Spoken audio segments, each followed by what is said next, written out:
विचार चल रहा था कि भाई तत्बल श्रुत्यर्थम प्रतिपित्सेरन, वो लोगों को स्मृतियों में इतना आस्था है, प्रख्यात प्रणेत्रिकासु स्मृतिषु अवलंबेरन, इनकी मंद बुद्धि वाले होने के नाते प्रख्यात प्रणेताओं से कथित स्मृतियों में उनका बड़ी निष्ठा रहती है और हमारे बातों पर कोई विश्वास नहीं करता है।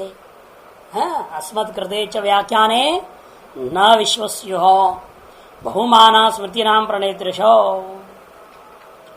इतना ही नहीं, कपिल प्रवृत्ति च आर्षम ज्ञान अप्रत्यतम स्मर्यत है, और यह भी स्मरण होता है, स्मृतियों में कहा गया है कपिल प्रवृत्ति ऋषियों का जो ज्ञान है वह अप्रतिहत ज्ञान,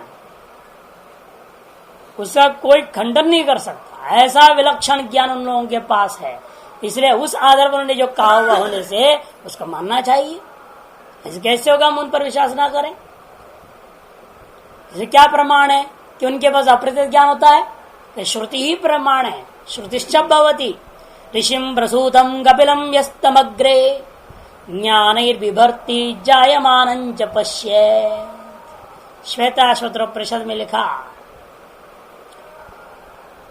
कहते हैं अग्रे मैंने सृष्टि के आदि काल में, आरंभ में, अग्रे जायमानम उत्पन्न होता हुआ उस ऋषिम कपिलम प्रसूतम, वो जो ऋषि है कपिल मुनि जो जन्म लेते हुए दिखाई दे रहे हैं, वे कैसे हैं? ज्ञानैर्विवर्ति, यह ज्ञानैर्विवर्ति, जो ज्ञान के द्वारा, ज्ञानी बहुवचन है अर्थात पूर्ण अनेक प्रकार के ज्ञानों के द्वारा, ज्ञान ही विवर्ति यह तम अग्रे प्रसूतम इति पश्येत्।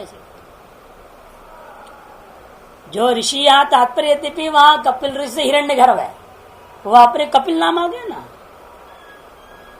कपिला है, इसीलिए कहते वो हमारा कपिल, सांख्य दर्शन वाला। यदि यहाँ पर अग्रे सृष्टि के आदि काल में तो ये कपिल मुनि तो हुआ नहीं था,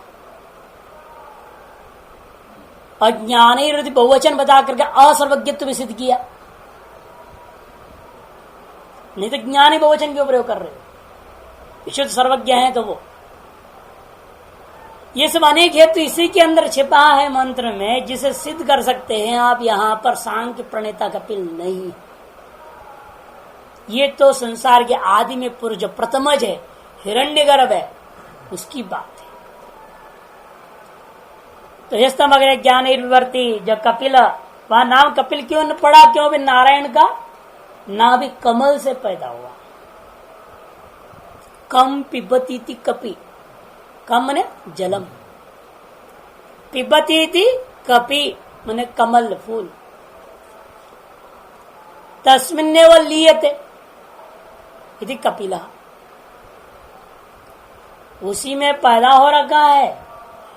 जल को पीकर जीने वाला कमल पर पैदा होकर उसी में लीन जो होता है उसका नाम कपिल। तो हिरण्यगर्भ में चला गया लक्षण, लेकिन उसको वैसा ना लेकर रूढ़ संज्ञा ले लेता है वो, जबकि बाकी बातें घट नहीं रहे, वहां अग्रे भी नहीं घटता है, ज्ञानेर भी नहीं घटता है कि सृष्टि के आदि में तो तुम्हारा सांख्य दर्शन प्रणेता कपिल तो पैदा नहीं हुए थे, तो बाद में बहुत बाद में पैदा हुए। अतः एक कपिल तो ये है, इसको पूर्व पक्ष करा मेरा ही कपिल का यहाँ कहा हुआ है इस मंत्र में, ऐसा पूर्व पक्ष अपना इस मंत्र को प्रस्तुत किया। तस्मात इसलिए उसका निचोड़ निकाल रहा है पूर्व पक्षी, नैषा मतम अयथार्थम शक्यम संभावयितुम, इसलिए एतादृश ऋषियों के मतों को आप अयथार्थ कहें, यह बिल्कुल संभव नहीं है। तर्कावष्टम विनचेति अर्थम प्रतिष्ठापयन्ति, और अपने ज्ञान जो था उन पदार्थों को उन्होंने तर्क के द्वारा भी दृढ़ता पूर्वक स्थापना किया। स्वयं मनुस्मृतिकार ने कहा है, यस तर्केण अनुसंधत्ते स धर्म वेद नेतरः, जो तर्क के द्वारा श्रुति प्रोक्त पदार्थों को अनुसंधान करके निर्णय ले लिया, वही वास्तविक धर्म का असली रूप को जानता है। और हमारे सांख्यकार कपिल ने तो पूरा तर्क के आधार पर श्रुति सम्मत सिद्धांत की स्थापना किया मानना चाहिए। ये सब पूर्व पक्ष बोल रहा है। तस्मादपि स्मृति बलेन वेदांत व्याख्या पुनराक्षेपा, इस कारण से भी स्मृति के बल पर वेदांत के वाक्यों का अर्थ निर्णय करना चाहिए। अतः अभिनिमित्तोपरण कारण का कथन करना उचित नहीं है। तस्य समाधि ही, उसी का समाधान देने के लिए सूत्र में उत्तरार्ध आरंभ हुआ। न अन्य स्मृत्यनवकाश दोष प्रसंगात, नान्य स्मृत्यनवकाश दोष प्रसंगादिति।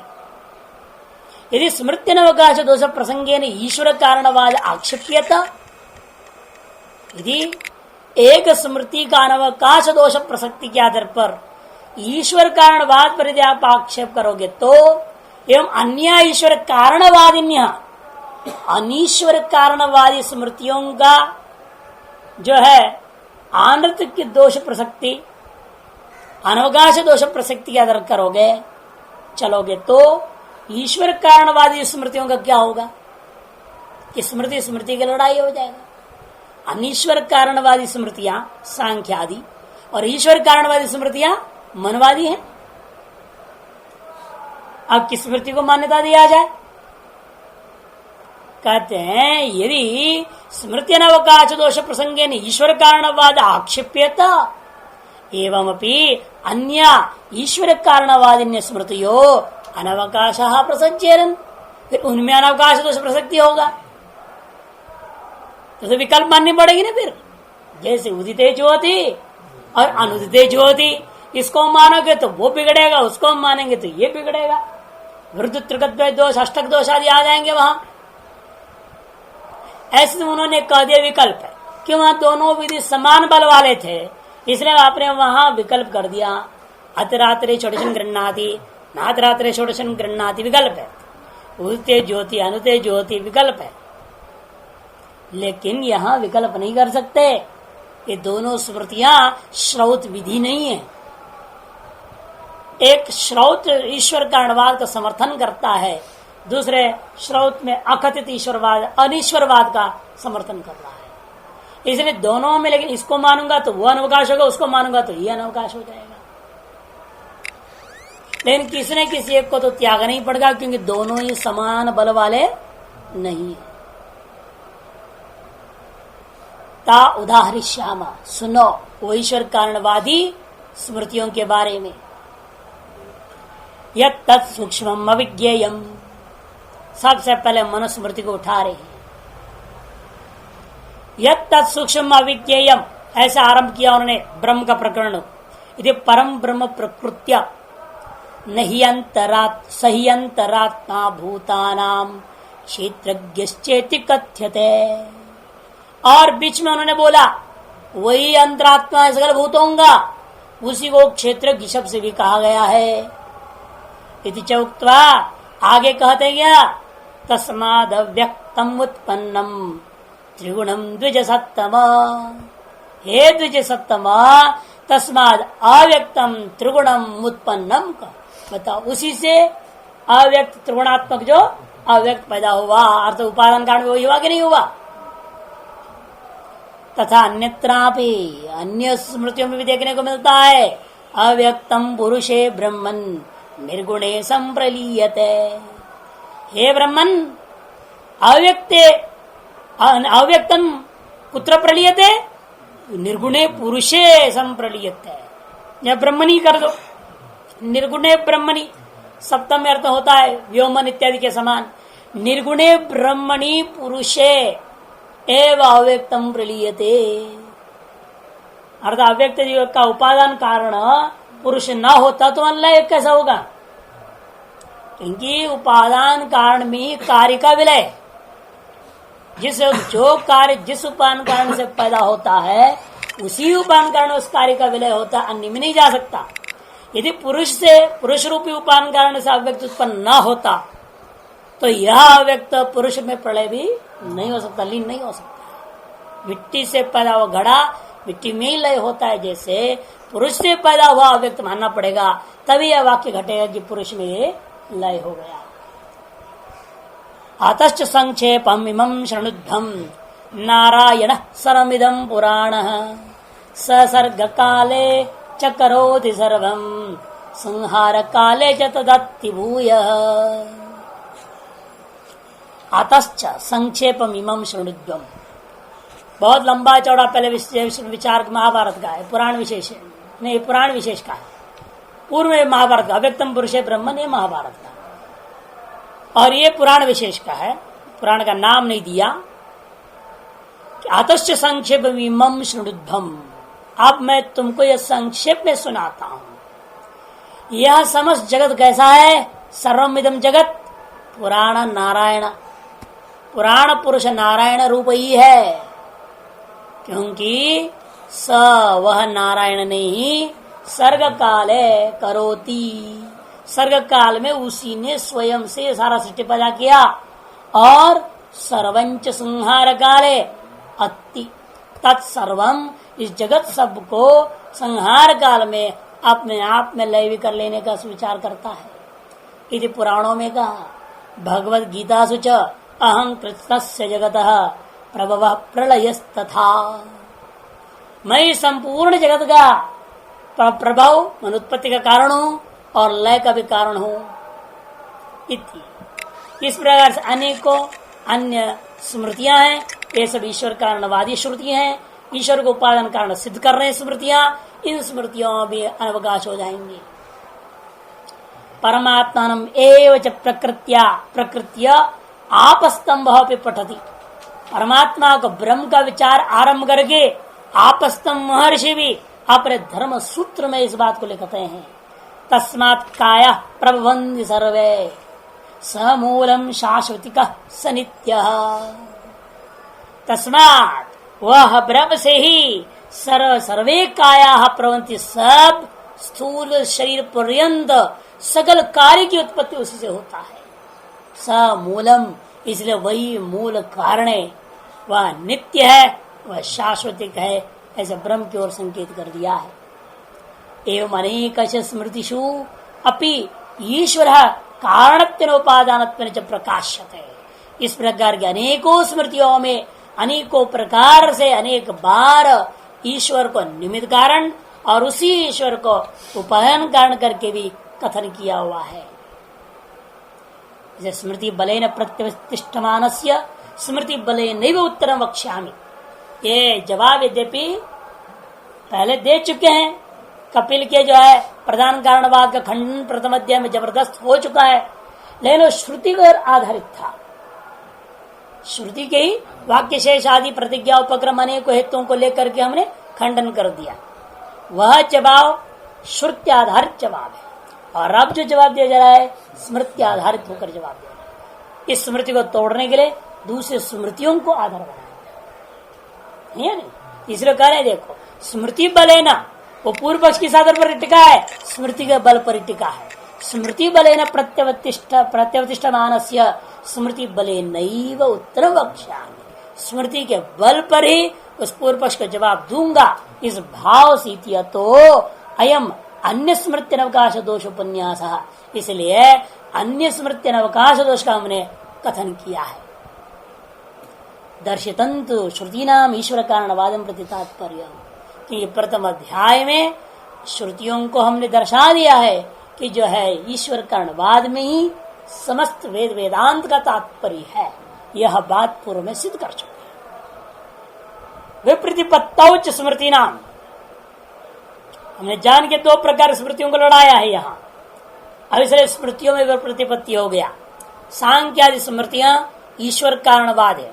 यदि आपके प्रथम अध्याय में निर्धारित सिद्धांत के आधार पर चलते हैं तो वह सांख्य स्मृति अनवकाश हो जाएगा, और सांख्य स्मृति को सावकाश करने के चक्कर में हम वेदांत वाक्यार्थ को बदल देते हैं तो ईश्वर कारणवादी मनुस्मृति आदि अनवकाश प्राप्त हो जाएगा। एक को बचाने के लिए दूसरा बिगड़ेगा। इस स्थिति में आप दोनों ही अनवकाश दोष प्रसक्त हैं। एक तरह से ईश्वर कारणवाद मानेंगे, स्मृति अनवकाश हो जाएगा। ईश्वर अकारणवाद मानोगे तो मनवाय स्मृति अनवकाश हो जाएगा। अब कौन सी स्मृति को मानना है? विप्रतिपत्तौ च स्मृति नाम अवश्य कर्तव्य अन्यतर परिग्रहे अन्यतर परित्यागे च श्रुत्यनुसार स्मृति प्रमाणम अनपेक्षा इतराह। इस प्रकार जो स्मृतियों में विप्रतिपत्ति हो जाए, दो प्रकार की परस्पर विरुद्ध हो, जैसे श्रुतियों में विरोध होता आगे आएगा, श्रुतियों में विरोध का परिहार करेंगे, जैसे स्मृतियों में भी विरोध होता है, उसका परिहार करने का तरीका क्या है? कहते एक को तो ग्रहण करना पड़ेगा, एक को त्यागने का और कोई रास्ता नहीं, यहाँ विकल्प के रास्ता नहीं है यहाँ। इसलिए अवश्य कर्तव्य अन्यतर परिग्रह, एक को तो ग्रहण करना पड़ेगा और अन्यतर परित्यागे, दूसरे को त्यागनी पड़ेगी। यही अवश्य कर्तव्य जब स्थिति है तो श्रुति अनुसार स्मृति प्रमाणम, श्रुति अनुसार स्मृति को प्रमाण रूपेण मानूंगा और अनपेक्षा रहा, और अन्य स्मृतियों को प्रमाण सापेक्ष न होने से उपेक्षा कर दिया जाएगा, त्याग दिया जाएगा। तदुक्तम प्रमाण लक्षण है। यह बात हम अपने मन से नहीं कह रहे हैं, ये जैमिनी महर्षि का सिद्धांत है। जैमिनी महर्षि जी ने प्रथम अध्याय के तीसरे पाद का तीसरे सूत्र में लिखा, विरोधे तो अनपेक्षम स्यात् असति ही अनुमान में थी। स्मृतियों का विरोध हो जाए और वह स्मृति का कोई मूल नहीं मिलेगा तो स्मृति को त्याग देना चाहिए। और उन स्मृतियों का जिनका मूल नहीं है और लोक आचरण आदि में अविरोध है तो उनके लिए अनुमानिक श्रुति बना लेनी चाहिए, क्योंकि स्मृतियां बहुत ऐसी हैं और ऐसी बहुत सारे विधियों का कथन किया स्मृतियों ने जिनका मूल श्रुति नहीं है। लेकिन ये देखना पड़ेगा उनमें भी भले श्रुति मूल नहीं है, ऐसे बहुत सारी बातें हैं, लेकिन यदि श्रुति विरुद्ध बात है, वो अन्य श्रुति के साथ विरोध हो रहा है या अन्य स्मृति के साथ विरोध हो रहा है, उसको त्याग देना चाहिए। और यदि किसी के साथ विरोध नहीं है, ऐसी बात है तो श्रुति मूल भी नहीं है, श्रुति विरुद्ध भी नहीं है, अन्य स्मृति विरुद्ध भी नहीं है, ऐसी कोई बात आ गई है तो वह अनुमानिक श्रुति कल्पना कर देना। जैसे मंगलाचरण का मामला है, मंगलाचरण करना चाहिए, कहीं श्रुति प्रमाण नहीं है, कहीं स्मृति प्रमाण भी नहीं है, और लेकिन किसी भी श्रुति स्मृति के साथ विरोध भी नहीं है, लोकाचार के साथ भी विरोध नहीं है, तो ऐसे में क्या करेंगे? समाप्ति काम मंगलमाचरेत, एक श्रुति की कल्पना कर लिया और फल भेद को लेकर विवाद भले कर लो, चाहे विध्वंस काम हो, विग्रह ध्वंस काम हो, मंगलमाचरित कह लो, चाहे समाप्ति काम हो, मंगलमाचरित कहो, लेकिन एक अनुमानिक श्रुति माननी पड़ेगी। वह तब जब कहीं भी उसका विरोध ना हो। अविरोध हेतु, विरोध हेतु अनपेक्षम साफ कह दे विरोध है तो बिल्कुल उस स्मृति को उखाड़ के फेंक दो, अपेक्षा मत रखो उसका, उसकी उपेक्षा कर दो। असति तू विरोध है, यदि विरोध नहीं है किसी के साथ भी तो क्या करें? अनुमान, तब तो अनुमानिक श्रुति बनाओ। ऐसे साफ साफ उन्होंने कह दिया है। और यह हम क्या देख रहे हैं? सांख्य स्मृति का श्रुति के साथ भी विरोध है, उनके अनुकूल श्रुति मूल नहीं है। जिनको उन्होंने हमारा मूल श्रुति है करके दिखाया, उन सब का हमने अन्यथा व्याख्यान कर दिया है, अन्य अर्थ बोध सिद्ध कर दिया है। अतएव उनके कथन के मूल में कोई श्रुति नहीं, बल्कि अन्य श्रुतियों के साथ विरोध है, अन्य स्मृतियों के साथ भी विरोध है, लौकिक जो मृत का सुवर्ण दृष्टांतों के साथ में विरोध है। अतएव विरोधे तु अनपेक्षम, इसलिए सांख्य स्मृति की अपेक्षा नहीं करनी चाहिए। असति ही, जिन बातों में उनके कहा हुआ बात यदि कोई ऐसा हो तो असति विरोधे अनुमान, अनुमान श्रुति बना लेंगे।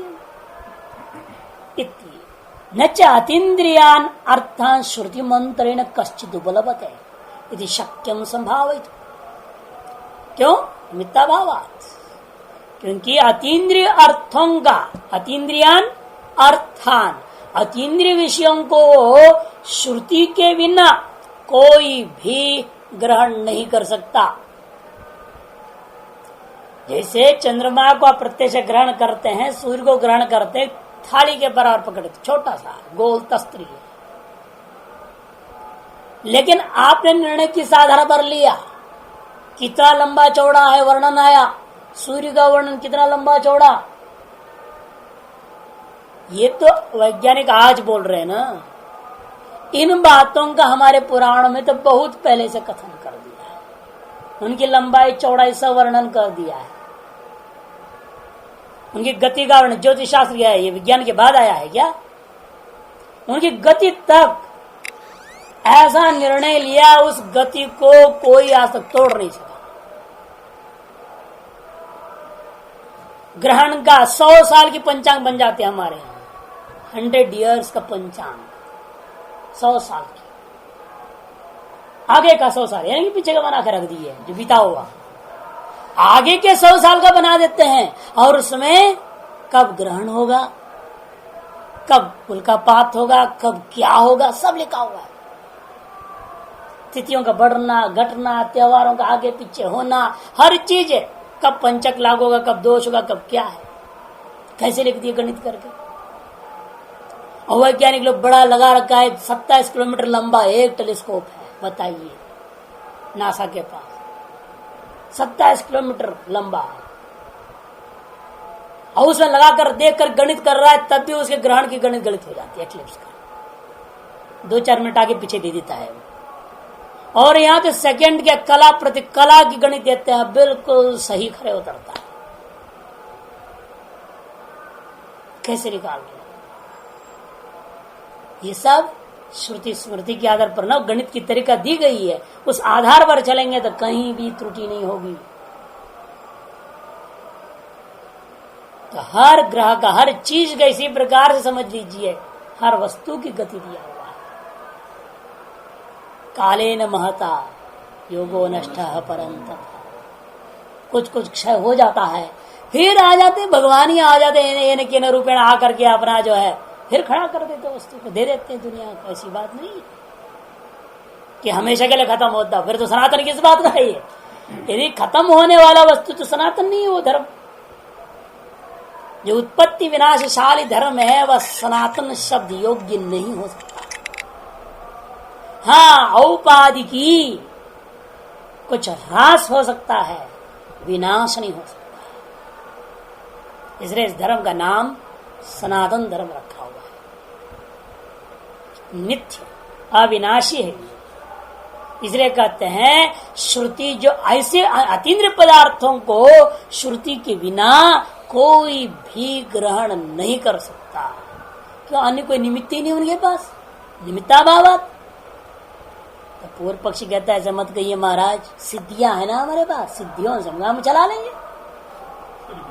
शक्यम कपिलादिनाम सिद्धानाम अप्रतिज्ञानत्वादिति चेत न। अरे कपिलादि सिद्धों के पास अप्रतिहत ज्ञान संभव है, न।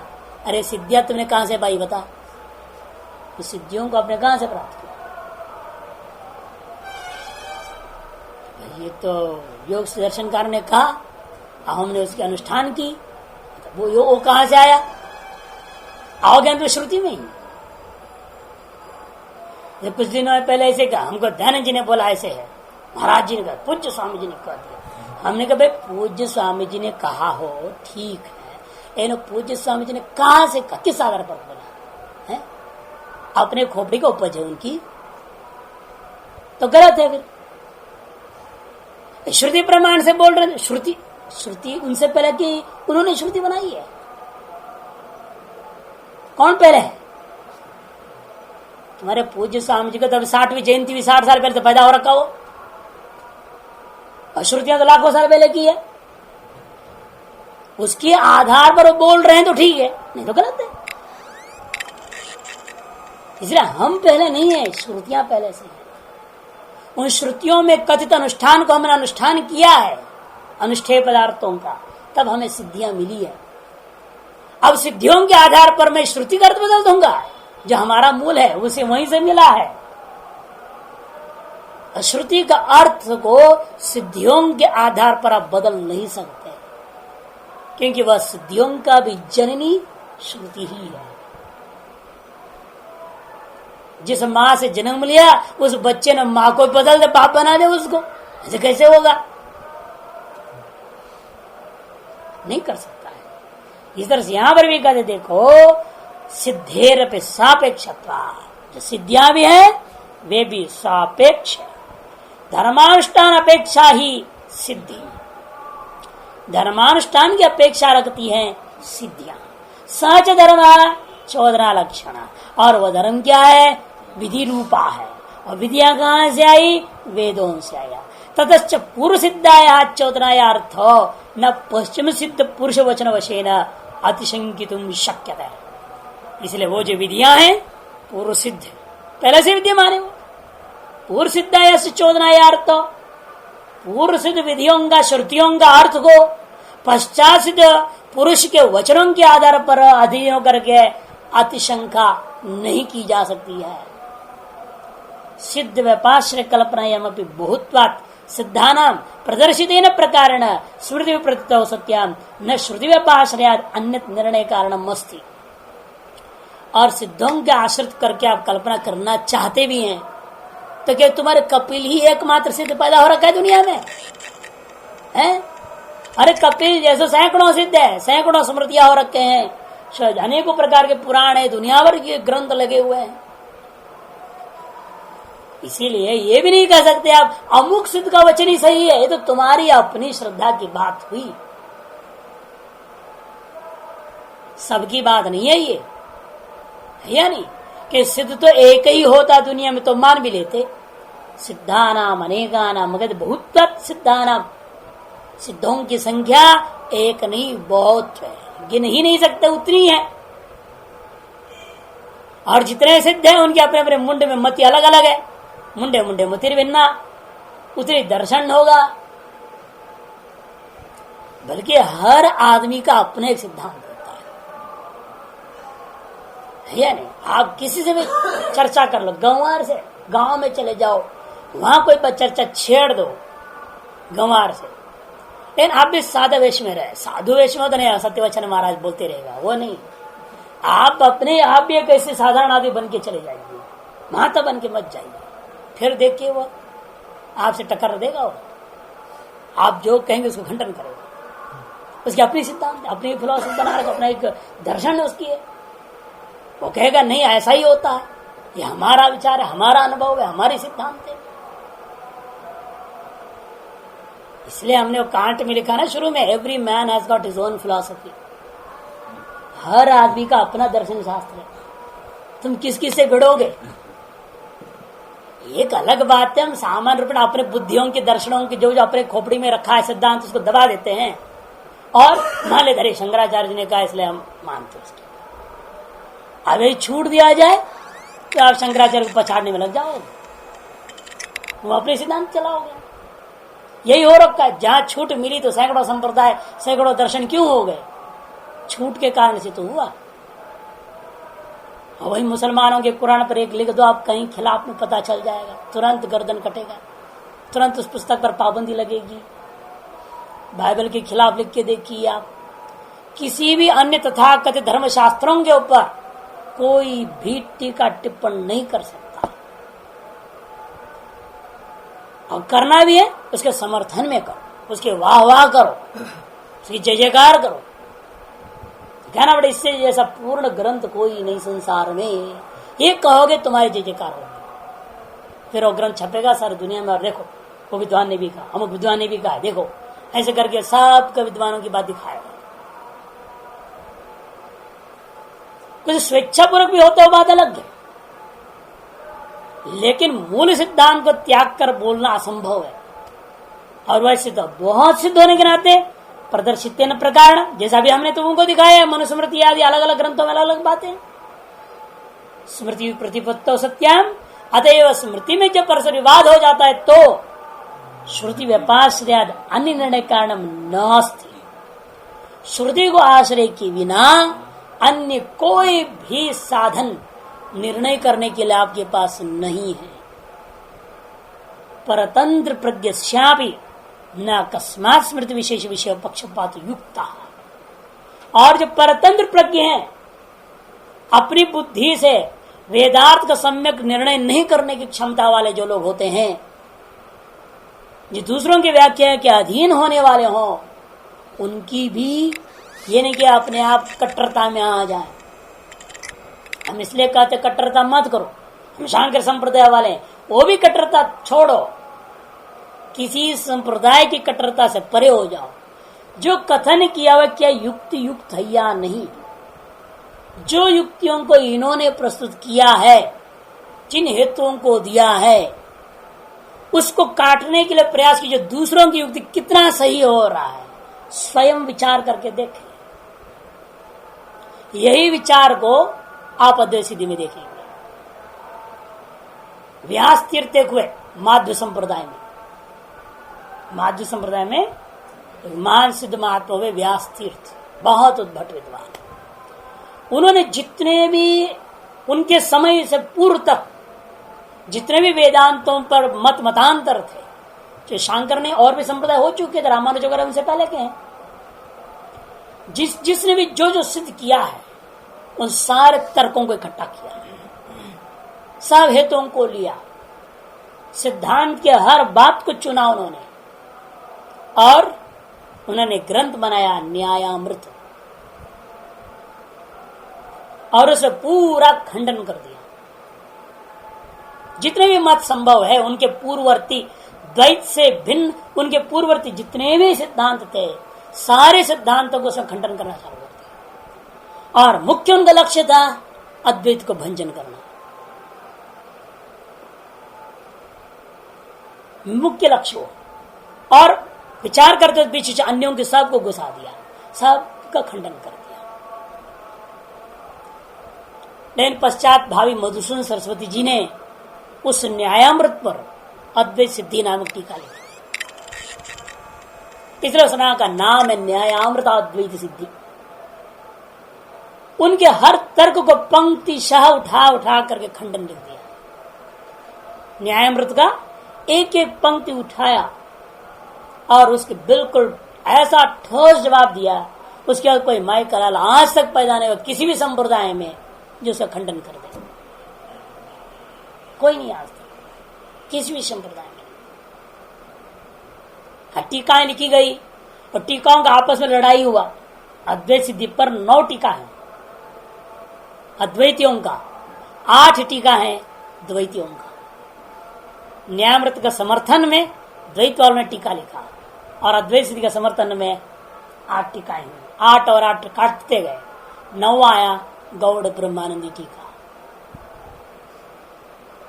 उस टीका के बाद में किसी की भी हाथ नहीं उठा,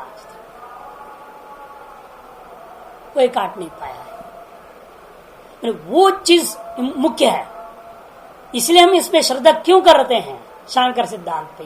ये नहीं कि शंकराचार्य को सिद्ध पुरुष दे फूंक फूंक करके सबको जो शंख फूंक फूंक सबको हिंदू बना दिया, हिंदुत्व की स्थापना कर दिए, बड़ा सिद्धि थी उनके पास, परकाय प्रवेश कर गए।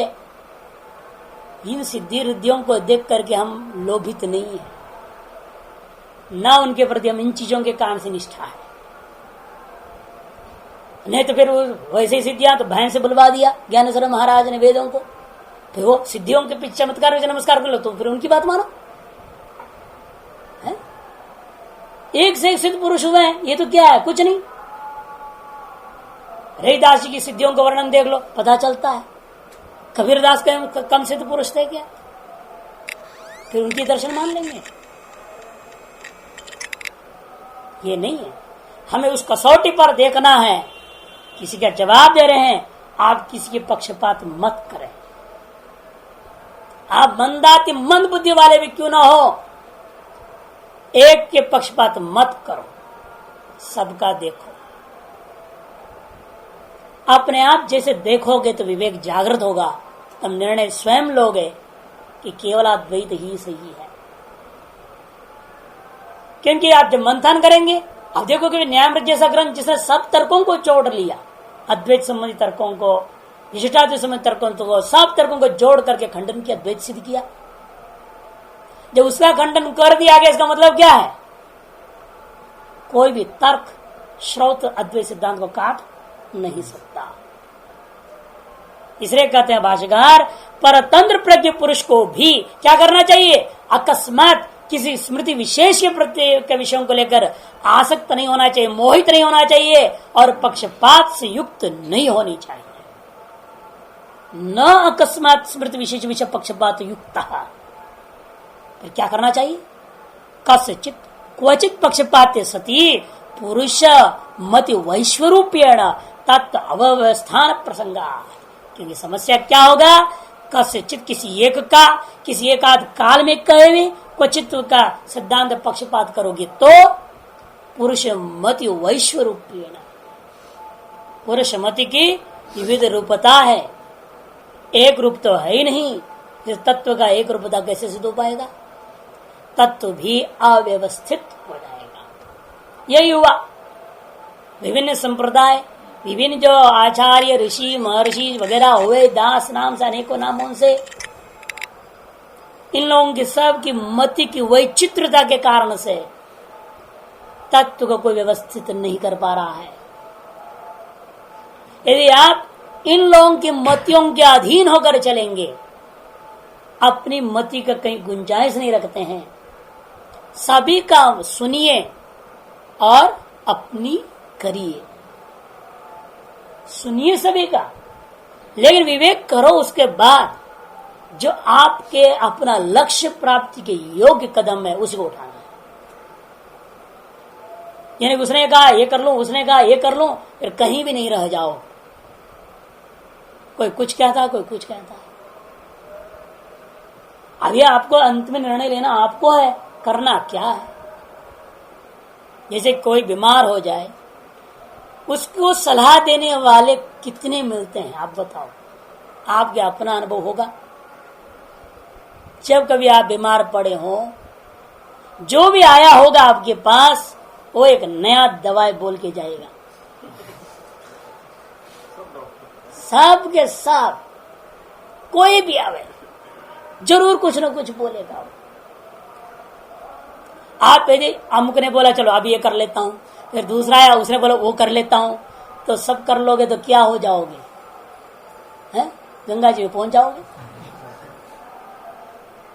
मरने की सर कोई रास्ता नहीं वहां। फिर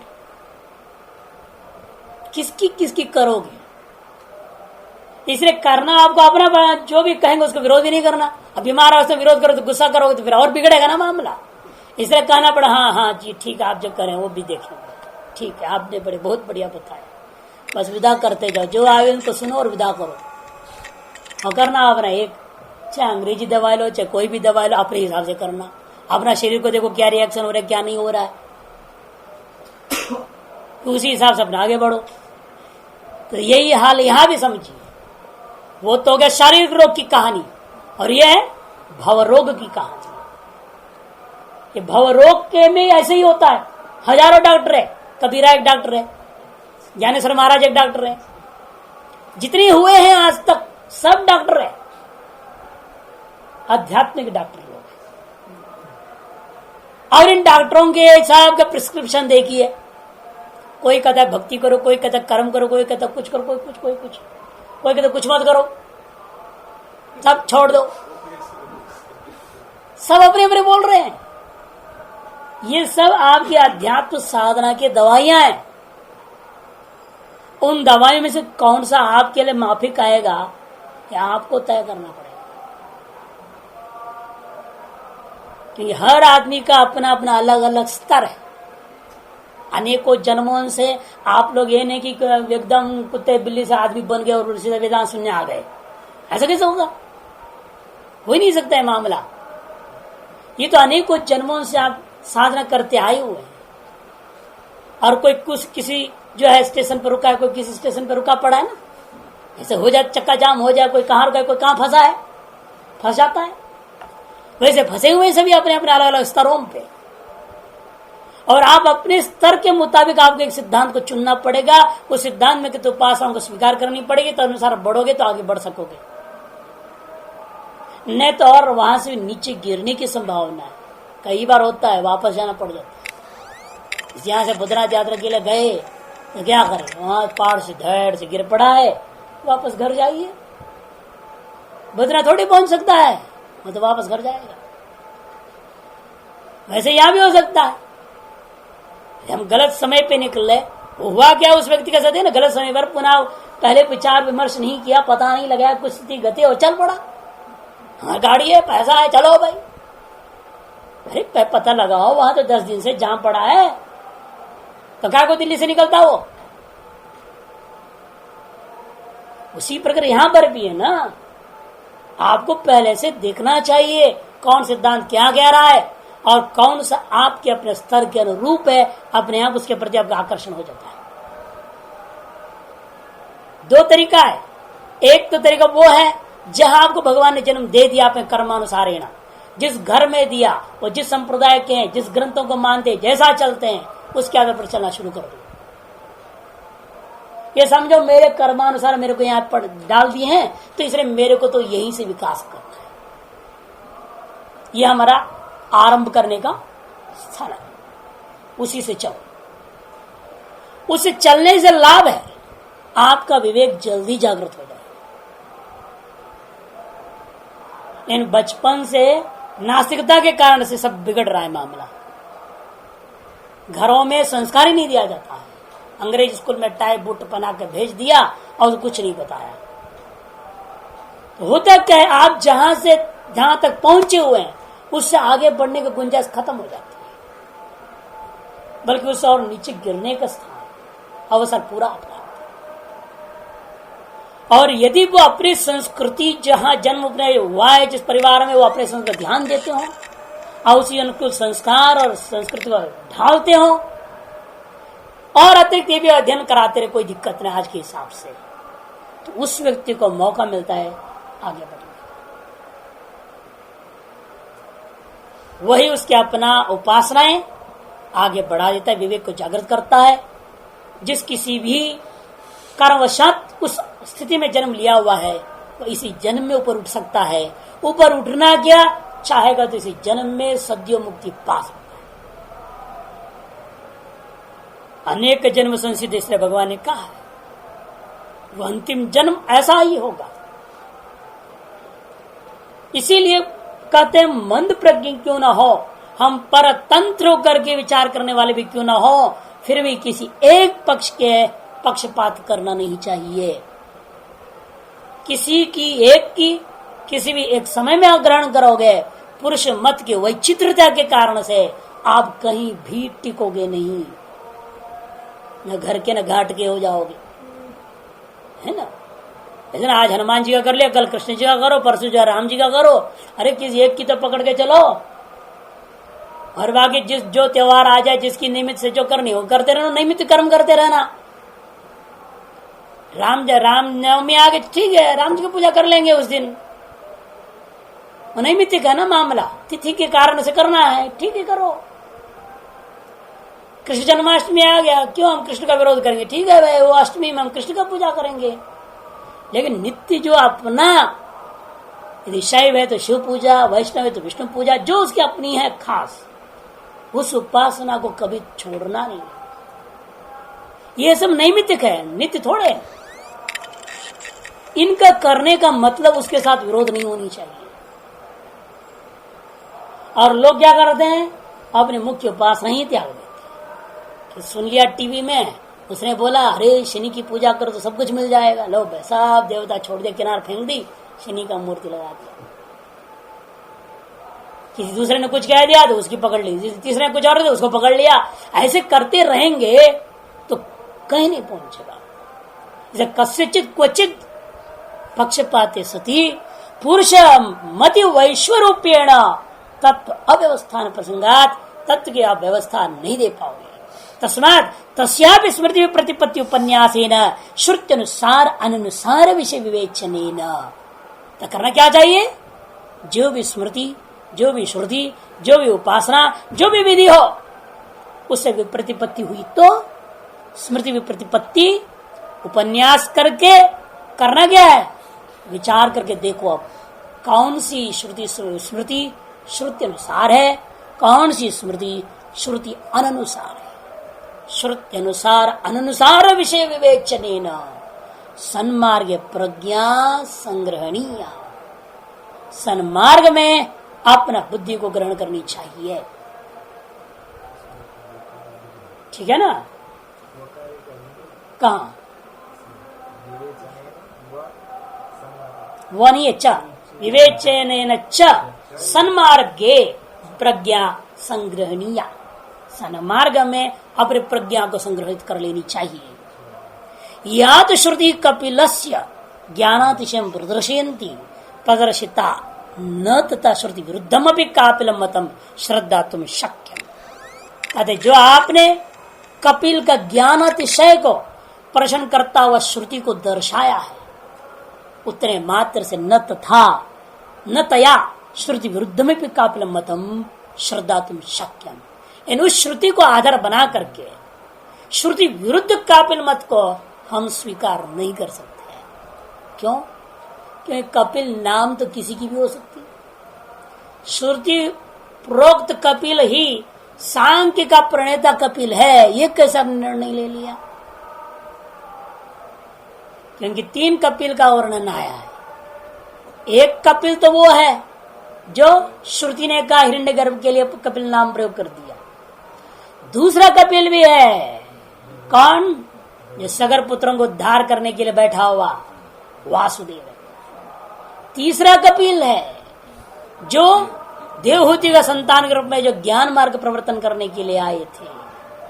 और तुम्हारा कपिल कोई चौथा ही है, हम नहीं जानते, उसका कोई प्रमाण नहीं है, वो कोई चौथा होगा।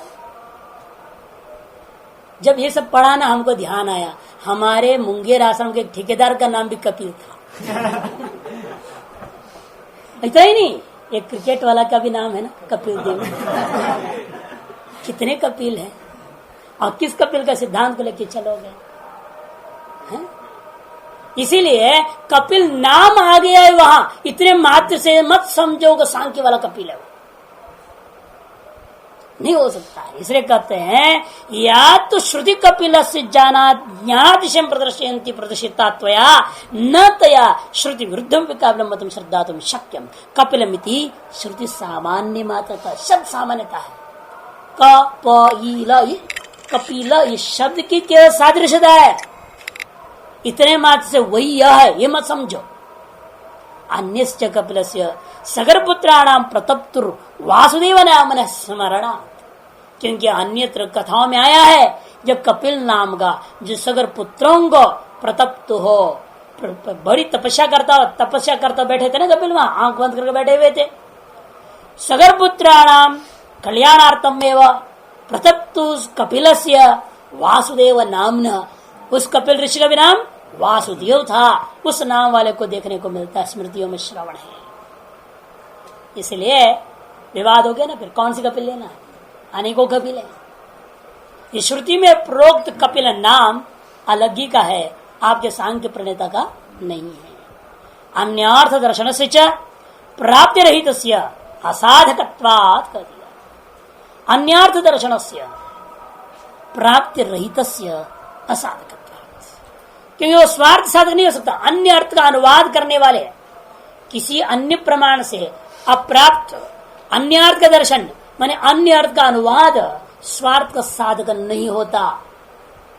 इसलिए हम श्रुति में जो कपिल शब्द आया है वो अन्य के द्वारा प्राप्त वस्तु का अनुवाद कर रहा है मान करके उसको स्वार्थ स्थिति में हम प्रयोग नहीं कर सकते। कि दूसरे प्रमाण से प्राप्त वस्तु को जहां भी अनुवाद किया जाता है वह अनुवाद स्थल स्वार्थ का बोधक नहीं होगा। स्वार्थ बोधक कहां हुआ है? जिस प्रमाण द्वारा पहला गृहीत हुआ था वहीं पर स्वार्थ बोधक होता है, वो अन्यत्र स्वार्थ बोधक नहीं हो सकता। अन्यत्र हमेशा अनुवाद है। इसे कहते अनुवाद स्तु न प्रमाणम, अनुवाद को प्रमाण नहीं माना है, क्योंकि जहां से आपने लाया अनुवाद किया है वह मूल जहां पर है वहीं वो स्वार्थ बोधक होता है। अतएव यहां पर इसको अनुवाद मान लेंगे ना तो भी आप प्रमाण हो जाएगा। यदि कहेंगे नहीं हमारे सांख्य दर्शनकार जो कपिल है उसी का श्रुति ने अनुवाद करके कथन किया है, तो भी वह श्रुति स्वार्थबोधक नहीं बनेगा, वो प्रमाण नहीं बन पाएगा। इसे अन्यार्थ दर्शन से प्राप्ति रहित, और वो भी प्राप्ति रहित हो, प्रमाण से अप्राप्त हो, ऐसा जो अन्यार्थ दर्शन है वह अन्य अर्थ का अनुवाद पूर्वक स्वार्थ का साधक नहीं हो सकता। असाधकत्वात् प्राप्ति रहित असाधकत्वात् भवति च अन्या मनोह महात्म्यम प्रख्यापयन्ति श्रुति। जैसे यह श्रुति कपिल के महात्म्य को बताया है, वैसे अन्य श्रुति है जो मनु की भी महात्म्य बता रहा। कहा है यद किंच मनुरभत तद भेषजम तैत्रसीता, जो कुछ मनु ने उपदेश दिया है वह मानव मात्र के लिए सर्वश्रेष्ठ दवाई है बता रही। और मनु के द्वारा क्या कहा गया है उसको देखते हैं।